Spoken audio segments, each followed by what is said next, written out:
सर्वे भवन्तु सुखिनः, सर्वे सन्तु निरामया, सर्वे भद्राणि पश्यन्तु, मा कश्चित् दुःखभाग् भवेत्। ओम शांति शांति शांति। पिछले सत्र में हम चर्चा कर रहे थे महान योगी महर्षि दयानंद सरस्वती के राष्ट्र के लिए, समाज के लिए किए गए महान कार्यों के बारे में, जिसमें हमने उनके बचपन से लेकर उनके संन्यास दीक्षा से लेकर उनके शास्त्रार्थ क्रम से लेकर और कुछ उनके महान तेजस्वी जो बल पराक्रम को दिखाता है, ऐसे प्रसंगों पर हमने प्रकाश डाला। बल से लेकर पराक्रम से लेकर कुछ और प्रसंग महर्षि दयानंद सरस्वती के जीवन से जुड़ी हैं। करौली में, जो कि राजस्थान में पड़ता है, 1868 की बात है, गंगा स्नान का मेला चल रहा था। राव रणजीत सिंह एक राजा थे, उन्होंने वहाँ पर रास लीला का आयोजन किया था सायंकालीन समय में, और महर्षि दयानंद भी गंगा मेले में गए थे। महर्षि दयानंद जी को उन्होंने आमंत्रण दिया और महर्षि दयानंद सरस्वती को पता चला कि वहाँ तो रास लीला, जो अश्लीलता से जुड़ा हुआ जो कार्यक्रम है, डांस है, वो रखा है। तो महर्षि दयानंद उनके जो अनुग्रह को ठुकरा कर वहाँ गए ही नहीं। इससे नाराज़ होकर जो राव रणजीत सिंह उनसे नाराज़ हो गए और फिर वो उनसे मिलने गए महर्षि दयानंद सरस्वती से। तो उनसे वार्तालाप किया कि आप महान संत बन गए हो, अलग अलग बातें जो उत्तेजित करने वाली बातें की, और अंत में महाराज जी ने उनको उत्तर दिया तो उन्होंने अपने तलवार से उनको मारने की कोशिश की।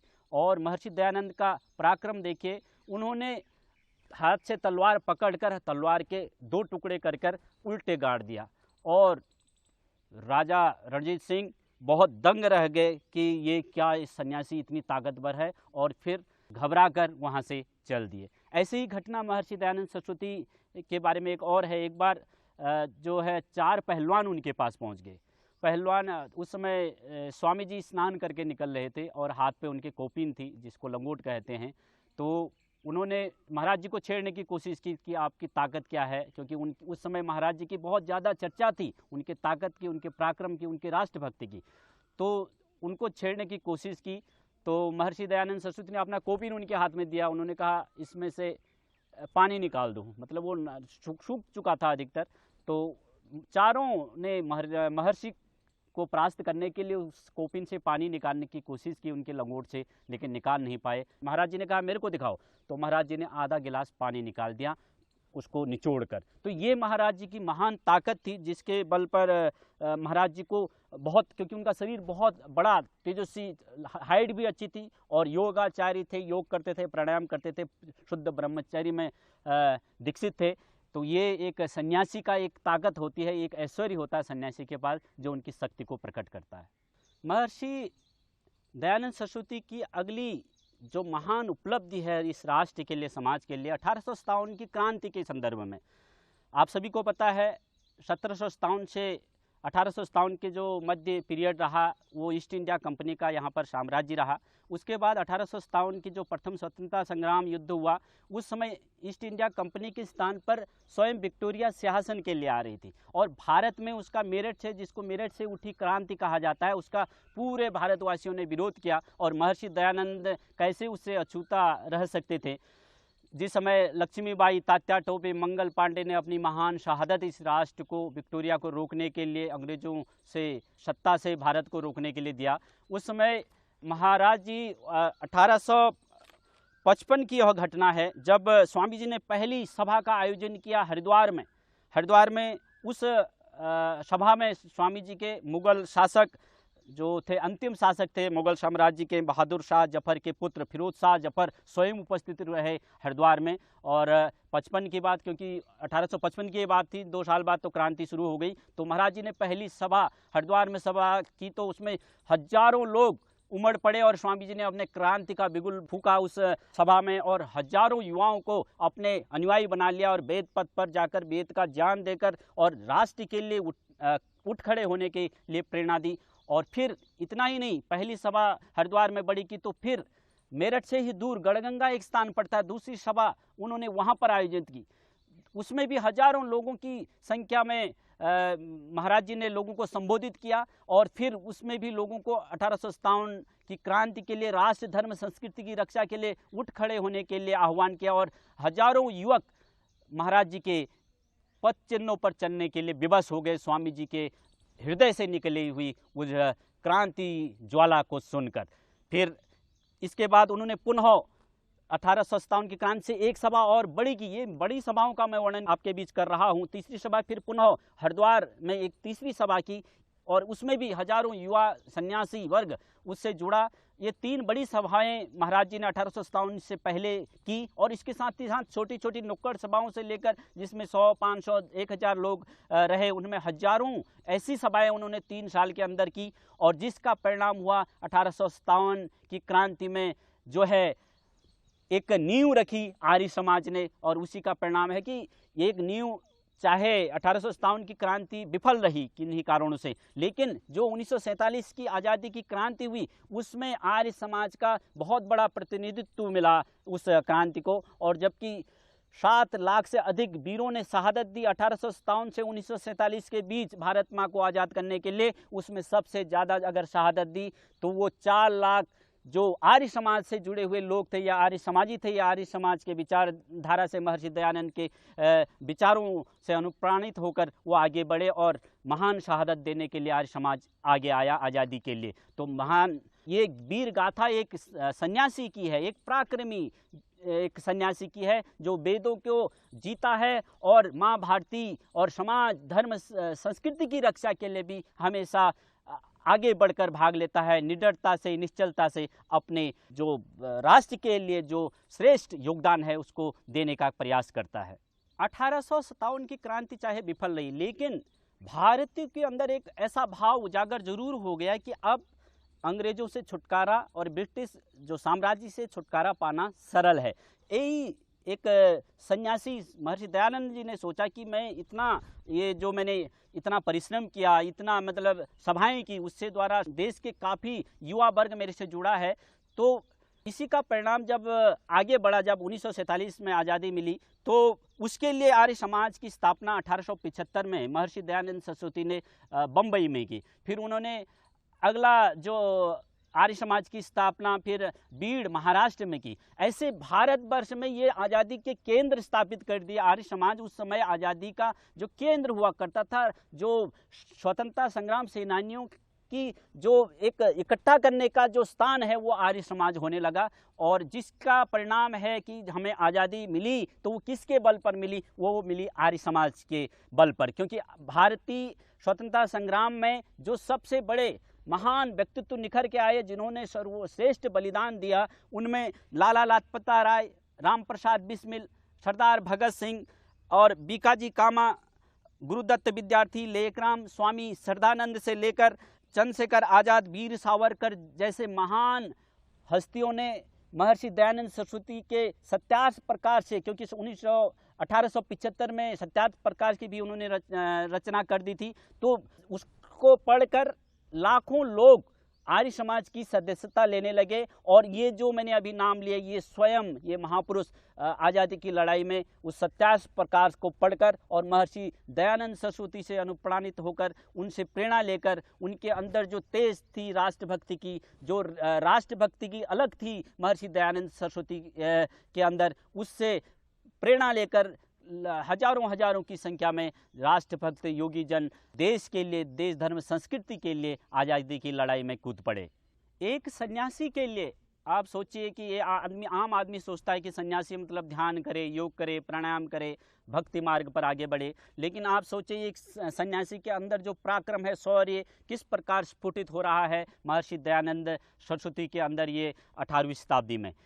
महर्षि दयानंद सरस्वती जो राष्ट्र सेवा के कार्य में कर रहे थे, साथ ही साथ वैदिक धर्म, जो वेदों पर आधारित जो पूजा पद्धति है, भगवान की उपासना पद्धति है, उसके खिलाफ जो अन्य मत पंथ खड़े हैं, उनके खिलाफ जो विद्रोह महर्षि दयानंद सरस्वती कर रहे, आप वेदों के पथ पर चले, ये जो मत पंथ है इनमें न्यूनताएं हैं, इसमें पाखंड है, इसमें कुरीतियां हैं, इसको हम स्वीकार ना करें और भारतीयों को, हिंदू धर्म को, वैदिक सनातन धर्मियों को उनसे इन पाखंड से बाहर निकालने का जो महर्षि दयानंद प्रयास कर रहे हैं, उसी का एक कारण है कि काफ़ी भारत में पंडे हैं, ब्राह्मण वर्ग हैं, जो विद्वान लोग हैं, उनको इससे पीड़ा होने लगे कि महर्षि दयानंद सरस्वती इन वेदों की बात क्यों कर रहे हैं और वेदों एक के प्रकांड को समाज में स्थापित करके कहीं हमारे स्वाभिमान को गिराने का प्रयास कर रहे हैं। इसलिए महर्षि दयानंद को 17 बार जहर दिया गया। आप सोच सकते हैं एक सन्यासी को जो पूरे तन मन धन से पूरे जीवन को इस राष्ट्र के लिए अर्पित कर रहा है,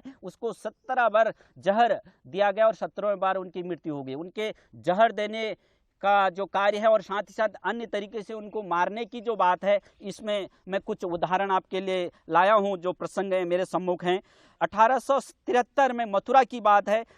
राय बहादुर पंडित सुंदरलाल स्वामी जी से मिलने के लिए मथुरा में पहुंचे उनके प्रवचन में।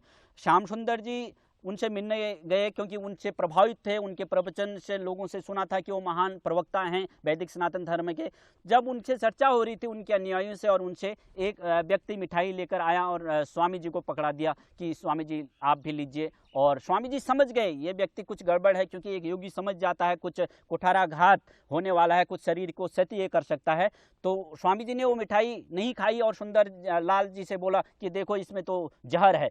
तो सुंदरलाल जी थोड़ा बहुत चक्के रह गए, उन्होंने उठाया तो एक कुत्ते को दे दिया उन्होंने टेस्ट करने के लिए। कुत्ते ने 1 सेकंड में वहीं पर दम तोड़ा। तो ये प्लानिंग महर्षि दयानंद सरस्वती को खत्म करने की, उनके जीवन लीला को समाप्त करने की। फिर मथुरा में यमुना तट पर एक बार जो है एक वैश्या को पंडों ने भेज दिया। स्वामी जी ध्यान मग्न थे, एक वैश्या से कहा कि आप स्वामी जी के ध्यान में भंग कीजिए और उनसे प्रेम प्रसंग की बात कीजिए। तो स्वामी जी के पास वैश्या पहुंची और जैसे ही स्वामी जी के ध्यान टूटा, वैश्या खड़ी हो गई सम्मुख। तो स्वामी जी ने कहा, ये मेरी माँ, आपको मेरा प्रणाम है, आपके मातृशक्ति को प्रणाम है, आपके अंदर वो मातृत्व को प्रणाम करता हूँ। वैश्या आंखें खोली रह गई कि एक सन्यासी आज पहली बार मेरे को इस संसार में कोई ऐसा कह रहा है कि मेरे को माँ कह रहा है। उसने अपने उस सत्य को बता दिया कि मुझे पैसे देकर यहाँ भेजा गया था और आपको आपके जीवन को समाप्त करने की कोशिश की गई थी। आप मेरे पर आरोप लगा दें कि ये मेरे को छेड़खानी कर रहा था, तो फिर मैं पूरी फौज लेकर आऊँ और स्वामी जी को मार दूँ, ऐसा भाव वहाँ पर आया। एक बार बनारस की घटना है।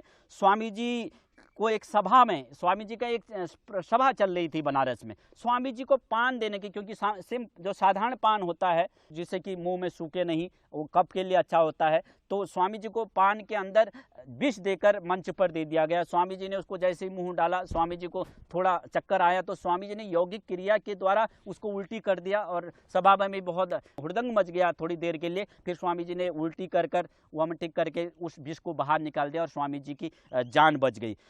ये अनेकों घटनाएं। फिर एक बार स्वामी जी एक प्रवचन में गए थे यहाँ पर उत्तर भारत पे किसी के स्थान पर, तो स्वामी जी एक पर्णकुटी में बैठे थे, क्योंकि उनकी एक लकड़ी छप्पर बनाया था स्वामी जी के निवास के लिए। छप्पर पर रात को आग लगा दी जिससे कि स्वामी जी को मृत्यु हो जाए। तो स्वामी जी जब आग लगी छप्पर पर तो स्वामी जी कूद कर बाहर आ गए, फिर अपने प्राणों की रक्षा की। ये प्रसंग इसलिए हैं कि एक सन्यासी के लिए, एक देशभक्ति के लिए कितना कठिन चुनौती का ये रास्ता है ये संसार। जब विषैले सांपों पर हाथ मारने की कोशिश, उसको पकड़कर उसे मारने की कोशिश होती है तो किस प्रकार डंक मारते हैं। ये एक उदाहरण है महर्षि दयानंद का, ये कर्म योनि में और एक महान कर्मयोगी सन्यासी के द्वारा ये किया गया कृत्य, जो गीता का याद दिलाता है, जो वेदों की पावनी ऋचाओं का संदेश देता है। कृतमे दक्षिणे हस्ते जयो में सभ्यता, कि वेदों का संदेश ही है कि दाएं हाथ में आपके कर्म हैं, बाएं हाथ में आपकी विजय है। इस ध्वजा, विजयी ध्वजा के लिए संघर्ष कर रहे थे महर्षि दयानंद सरस्वती।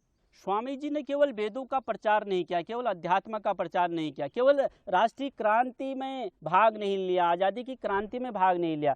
स्वामी जी ने जिन विधवा बहनों की, उस समय एक प्रथा थी भारत में, विधवाओं को बहुत हीन भावना से देखा जाता था, तो स्वामी जी ने एक करुण हृदय दिखाते हुए ऐसा भाव उनसे देखा नहीं गया। स्वामी जी ने एक आंदोलन चलाया कि जो बहनें विधवा हो जाती हैं उनका पुनर्विवाह किया जाए। ये पूरे भारत में फैलाया गया स्वामी जी के अभियानों के द्वारा, आर्य समाज के द्वारा। आज भी पुनर्विवाह की जो स्थापना हुई है भारत में विधवाओं की, वो महर्षि दयानंद सरस्वती की देन है। स्वदेशी के महान प्रवक्ता महर्षि दयानंद सरस्वती थे, जो बाल गंगाधर तिलक और फिर राम प्रसाद बिस्मिल महात्मा गांधी तक जो स्वदेशी का आंदोलन चला, उसके मूल में महर्षि दयानंद सरस्वती थे। महर्षि दयानंद सरस्वती कहा करते थे कि विदेशी माँ चाहे अपने माँ से भी ज़्यादा प्यार करे, हमें उससे स्वीकार नहीं करना चाहिए। हमें स्वराज की स्थापना करनी है, स्वधर्म की रक्षा करनी है। और इसके साथ साथ दलित चिंतक, जो वंचित हरिजन भाई हैं, उनके लिए, क्योंकि स्वामी जी वेदों के पथिक थे। वेदों में तो सीधा वर्णन है कि ब्राह्मणो यस्य मुखम द्वाहु राजन्य कृत उरुदेशी यद वैश्यम पादभ्याम शूद्रो जाए। तो चारों वर्ण हमारे अंदर हैं, ऐसा भाव तो वेदों में है। तो व्यवस्था को मानने वाले थे, वर्ण व्यवस्था को, महर्षि दयानंद सरस्वती, लेकिन जाति व्यवस्था को नहीं मानने वाले थे। उन्होंने, महर्षि दयानंद ने दलितों के उद्धार के लिए उनको अपने साथ जोड़ा। लाखों की संख्या में दलितों की बस्ती में जाकर दलित चिंतकों से मिलकर उनको जोड़ा कि मैं तो उच्च कुल में पैदा हुआ एक सन्यासी हूँ, मैं तुम्हें गले लगाता हूँ, आप मेरे भाई हैं और मैं तुम्हें अपने साथ जोड़ता हूँ और आप सभी ईश्वर की संतान हैं, सभी श्रेष्ठ हैं। इस धरती पर जन्मने वाले भगवान ने सबको बराबर पैदा किया है। व्यक्ति अपने बुरे कर्मों से नीचे गिरता है, जाति के आधार पर नहीं, वर्ण के आधार पर कोई शूद्र नहीं है। ऐसा महान सन्यासी का उद्घोष था महर्षि दयानंद सरस्वती का। साथ ही साथ विधवाओं के शादी के साथ साथ स्वामी दयानंद सरस्वती ने स्त्रियों की शिक्षा के लिए भी बड़ा आंदोलन चलाया, क्योंकि उस समय वेदों को पठन पाठन का अधिकार छीन लिए गए थे महिलाओं से, स्त्रियों से। महर्षि दयानंद ने उनको ओम का जप करने का, गायत्री मंत्र का जप करने, और जो विदुषी हैं, जो बुद्धिजीवी माताएं हैं, उनको वेद पढ़ने का भी अधिकार किसी ने दिया भारत में सर्वप्रथम। तो वो उसके मूल में वो प्रेरणा मिली महर्षि दयानंद जी का। आज महिलाएं वेद पढ़ रही हैं, वेद पढ़ पाती हैं, तो उसके जो मूल में है वो महर्षि दयानंद सरस्वती हैं। शायद ही भारत के इतिहास में सन्यासियों का, कुछ गिने चुने सन्यासियों का इतना महान इतिहास आपने सुना होगा। महर्षि दयानंद सरस्वती के बारे में वर्तमान से लेकर, उनके जीवन काल से लेकर आज तक के महान जो चिंतक हैं, राजनीतिज्ञ हैं, बुद्धिजीवी हैं, उन्होंने अलग अलग बातें की। लाला लाजपत राय कह रहे हैं कि मेरे जो धार्मिक माँ है वो आर्य समाज है और धार्मिक मेरे पिता हैं तो वो महर्षि दयानंद सरस्वती हैं।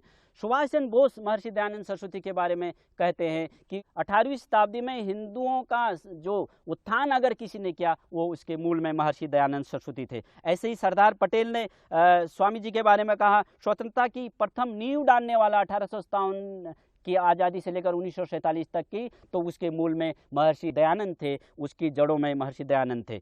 स्वामी जी को मानने के लिए अन्य पंथ मजबूर हैं, ऐसा सैयद अहमद खान ने बोला है। मुसलमान चिंतक हैं, उन्होंने कहा भी अन्य, उनकी तर्कशीलता, उनकी विद्वता से तो अन्य जो पंथ बने हैं वो भी उनके वैदिक सिद्धांत से पूर्ण रूप से प्रभावित होकर उनके बातों को मानने के लिए विवश है। महर्षि अरविंद महान चिंतक योगी हुए हैं, उन्होंने कहा महर्षि दयानंद का जो जीवन है वो बाहर से जितने पुरुषार्थी हैं, जितने पराक्रमी हैं, उतना ही अंदर से वो सागर समुद्र की तरह उनके अंदर शीतल गहराई है। ऐसा महर्षि अरविंद ने उनके बारे में कहा। ऐसे गुरु को मैं नमन करता हूँ जिन्होंने सामाजिक, आर्थिक और जो है धार्मिक चिंतन राष्ट्र को सर्वप्रथम दिया, ऐसा रविन्द्रनाथ टैगोर ने उनके बारे में कहा है। मेरे प्रथम प्रेरणा महर्षि दयानंद सरस्वती हैं इस जीवन के। दादा भाई नैरोजी उनके बारे में कह रहे हैं, दयानंद सरस्वती का लिखा सत्यार्थ प्रकाश भारत के हिंदुओं के लिए रक्त का काम करता है। ये है महान स्वतंत्रता संग्राम सेनानी वीर सावरकर का स्टेटमेंट महर्षि दयानंद सरस्वती के बारे में। आर्य समाज दौड़ेगा तो देश चलेगा, और आर्य समाज चलेगा तो देश बैठेगा। अगर आर्य समाज बैठेगा तो देश जो है सो जाएगा, अगर आर्य समाज सोएगा तो हिंदू धर्म नष्ट हो जाएगा। ये महान शब्द कहे हैं पंडित मदन मोहन मालवीय ने। इसके साथ ही भारत में ही नहीं अपितु विदेशों में भी जो महान चिंतक हुए हैं, विदेशी दार्शनिक हुए हैं, जिनका नाम है मैक्स मुलर कह रहे हैं कि वेद उनके हृदय में धारण करके आगे बढ़ता था। ऐसा वीर महर्षि दयानंद सरस्वती थे। जहाँ जहाँ आर्य समाज है वहाँ वहाँ क्रांति है। अंग्रेज अधिकारी ग्रांट ब्रॉन्ड उनके बारे में कह रहे हैं, दयानंद जातिवाद के कारागार से मुक्ति करने के लिए इस धरती पर पैदा हुए हैं। फ्रेंच लेखक रिचर्ड ने उनके बारे में, ये विदेशी चिंतकों ने अलग अलग उनके बारे में विचार रखे हैं। ऐसे महान सन्यासी के इस भारत भूमि पे अवतरण होने पर हम स्वयं अपने को गौरवान्वित महसूस करते हैं।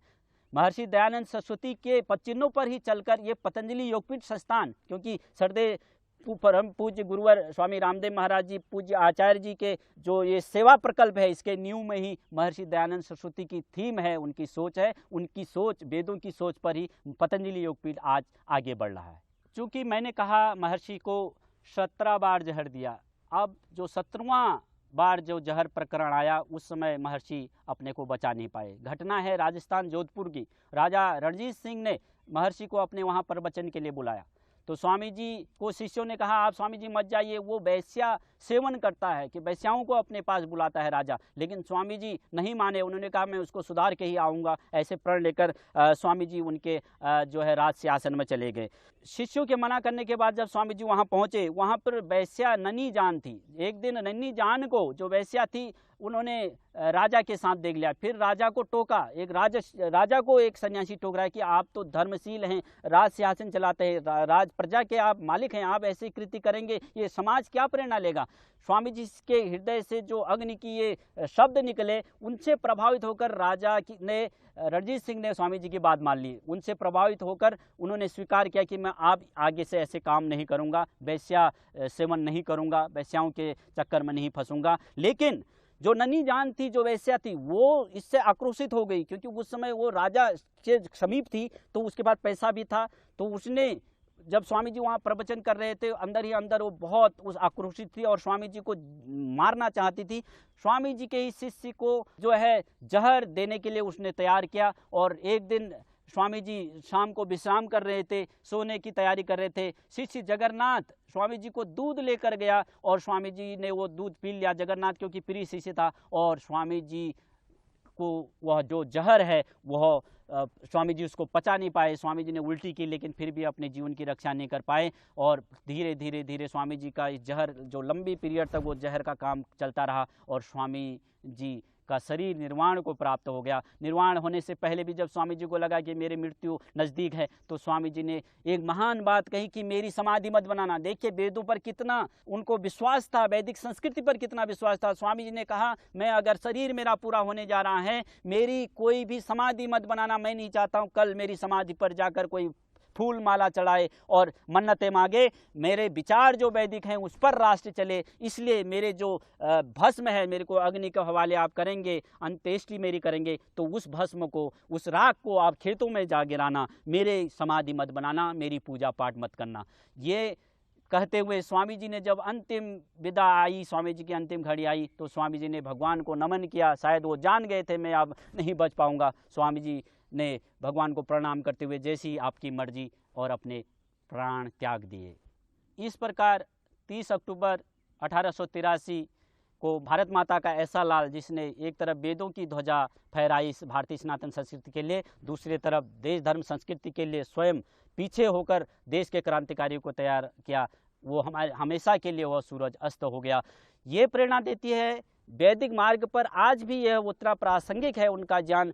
भारत में भी जिसको भी आप गुरु बनाए, मैं आप लोगों से आह्वान करूंगा कि आप एक बार सत्यार्थ प्रकाश को जरूर पढ़ें। महर्षि दयानंद के 5 चिन्हों पर, वेदों के पद पर, विश्व की पहली पुस्तक जो वेद है उसके 5 चिन्हों पर जो भी चलेगा, वो कभी गुरु को पाने में कोई भी गलती नहीं करेगा। उसका जो वेदों के पथिक है, आप मूल्यांकन करिए गुरु का, जो वेदों की बात करता है, जो वैदिक संस्कृति की बात करता है, जिसके विचारों में, जिसके प्रवचनों में, जिन आचार्यों, गुरुओं, कथाकारों के मूल में वेद गूंजता है, वेदों की ध्वनियाँ गूंजती हैं, वह व्यक्ति कभी आपके साथ छल नहीं करेगा। वही आपका सच्चा गुरु कहने लायक है। ऐसा सभी आप माता बहनों से लेकर सभी पुरुष वर्ग जितने भी मेरे को सुन रहे हैं, सबसे मैं निवेदन करूंगा। भारतीय सनातन संस्कृति के मूल में वेद है। वेदों के खिलाफ जो बात कर रहा है और अब अलग अलग पंथ बनाकर, आज हिंदू संस्कृति में भी अलग अलग पंथ बनाकर अपनी दुकानें चला रहे हैं, उनसे सावधान रहिए। वेदों के पद पर चलकर, वेदो अखिलो धर्म मूलम, ऐसा ही मनु महाराज कर रहे हैं। वेदों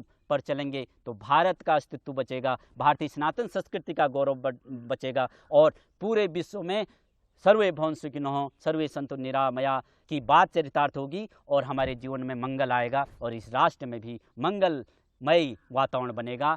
ऐसे महर्षि दयानंद सरस्वती को हम नमन करते हैं, वंदन करते हैं, जिन्होंने ऐसा महान ज्ञान, विज्ञान और वेदों का ज्ञान हमारे बीच रखा। उन पुण्य आत्मा को, उस महान आत्मा को हम नमन करते हैं, वंदन करते हैं।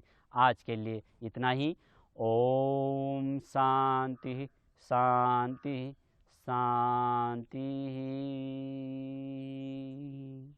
वैदिक चैनल पर प्रसारित होने वाले कार्यक्रमों के बारे में अधिक जानकारी एवं आपके अमूल्य सुझाव आप हमें vedic@patanjaliyogpeeth.org और vedic@patanjaliyogpeeth.org पर ईमेल कर सकते हैं।